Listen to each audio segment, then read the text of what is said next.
Well, as if I haven't got enough on my plate in terms of building, this has just arrived on the desk. It's been kindly handed over to me from a fellow club member who's about to make a move that means he can't take a lot of his more delicate projects with him. He's going to carry on modelling, but that'll have to take place after a major relocation. So he dropped this on my lap. It's the Poppet Vic Smeed design, free flight, but I intend to have a go at making it either one channel or perhaps even two channel radio assist. I have a few of these engines lying around from my youth. In fact, there's a video of me starting this after some 42 years. It's a DC Dart, and I think it'll just about power this model very effectively, even with a couple of micro servos and a small battery pack and a receiver. So I'm thinking that that's what I'm going to do. But the first modification I'm going to have to think about is actually how the radio gear would be accessed within this fuselage, because it's been built as a free flight model and there's no access at all. Do I go in through the top? In which case it would probably be a pain taking the wing on and off if you had to access batteries. Or do I make a hatch in the bottom and retrofit, remove some of this covering to give me space to do that? I think that's probably the approach that I'm going to take. And something else I'm going to do, I'm going to start that this morning actually, is the wing itself is fine as a free flight design. It's obviously a Vic Smeed design, so that says all you really should need to know about it. However, I do intend experimenting on the covering for this, and I'd like to try the Doculam covering, but I don't know how much strength that imparts onto the structure. So what I intend to do is put some diagonal braces in here, which for a tiny amount of weight change will actually stop the flexibility of the wing quite a bit. So that's my first task of the morning. I'm going to put some diagonal bracing in the lower part here and see if that stiffens the wing up a little bit. Okay, let's get going. So I've used some quite firm, close-grained 1/16 balsa, which will provide the cross braces, and I'm just going to pin down the wing to hold it nice and flat. The whole purpose of this is to keep the wing from warping, so you don't want to actually build a warp in the process of doing this. So let's pin it down. Don't normally like putting pins through a structure, but it's not going to do any major harm to this, I think. Let's just make sure it's not going to move. It won't take many pins. And they're going through into the building board here that I'm using is a tip that I got from Cliff Harvey, really, by watching one of his videos. And it's a plaster board on a wooden base building board that I know is flat, and the plaster board is flat anyway, but then onto the plywood braced board beneath, it's going to stay flat.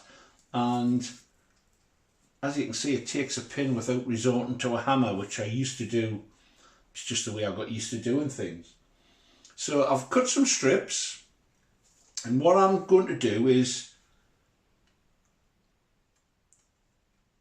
put them across the top corner of this spar and the point at which the rib meets the trailing edge. So I'm going to give them a little shape so that they go in there nicely, and mark them off.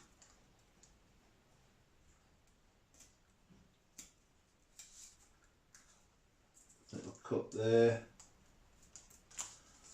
and a nick there. Let's see.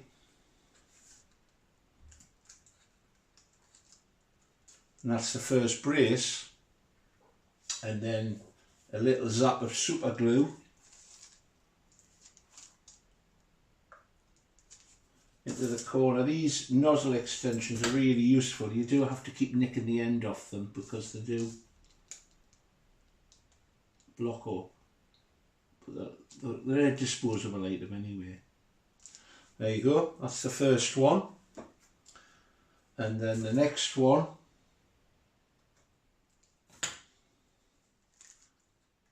will fit in here.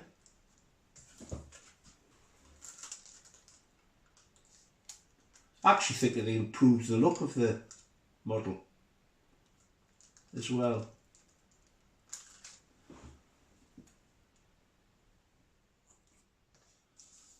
Let's see, it'll probably need a little bit of a trim.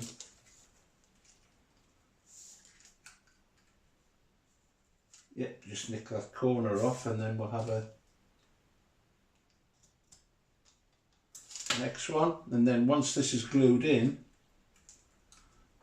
we'll pause and I'll come back when it's all completed. So there's the next one.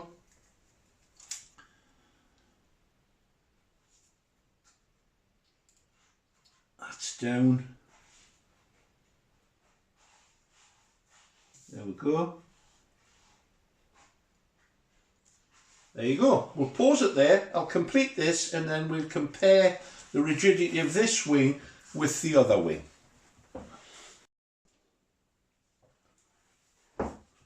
Diagonal bracing now completed. Let's see what sort of difference it's made to the structure.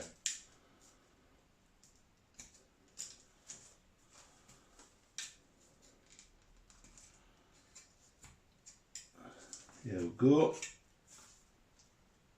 Moment of truth. So, this is the wing before. See, there's quite a lot of flex in that. Let's try this one. Oh, what a substantial improvement that is. So, yeah, for 10 minutes work, that's well worth the effort. I'll do the other side. And I think that will be then ready to try experimenting on using Dr. Lamb to see how it covers. Let's press on. There we have it, job's done. Pleased with the effect, took a minimum amount of effort. I also think it helps the appearance of the model. How can I actually even consider improving on a Vic Mead design? There you go. Oh yeah, much more rigid. So, the next bits are a little bit more difficult in terms of what do I do, but that's definitely an improvement. Pleased with that. Tail on the back. Obviously need to be modified if I'm going to radio control it. There you go. Bye for now.